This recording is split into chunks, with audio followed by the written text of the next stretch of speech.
Welcome everyone to Krishna Lila, a tale of love and childhood. This is the enchanting story of an extraordinary boy and the unwavering love of the mother who nurtures him. From the miraculous circumstances of his birth, Krishna's life is a tapestry woven with wonder. Tales of his playful mischief, whether stealing butter as a toddler or teasing village maidens in his adolescence, are as renowned as his awe-inspiring feats of vanquishing demons and safeguarding his loved ones. Ultimately, Krishna embarks on the journey to fulfill his destiny as a respected warrior and statesman, and Yashoda and the villagers must face the bittersweet moment of bidding him farewell.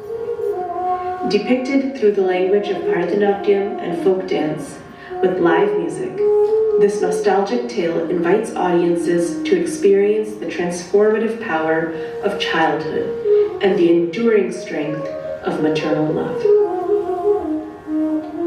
This production is created, choreographed, and directed by Shachi Fere, director of Noor Dance Academy, with production support provided by Bangladesh Academy of Fine Arts, BAFA. The dancers are students of Shachi's at Noor Dance Academy and at BAFA. The dancers in today's production are Tilda Desai-Siegel, Joyita Dey, Proma Khosla, Sarah Madhu, Amara Majumdar, Alison McCann, Anika Mehta, Mithila Meen, Abhinaya Nagar, Prana Nagar, Abriti Noor, Reina Pasha, Shachi Fere, Saraf Rahman, Sukriti Rajesh, Samira Ramakrishna, Arshia Rasiwala, Tanushri Saha, Maya Shah, Kotha Sikdar, Anisha Bachani, and Arisha Zaina. The music is provided by Sahiti Akasapu Shekhar on vocals and narration, Murali Balachandran on mridangam, Visveshwar Nagarajan on flute, and Akshaya Rajkumar on violin and support vocals. As we begin the show, we ask that you please silence your cell phones and refrain from any flash photography as it distracts the performers. We hope that you enjoy the show. Krishna Lila, a tale of love and childhood.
coached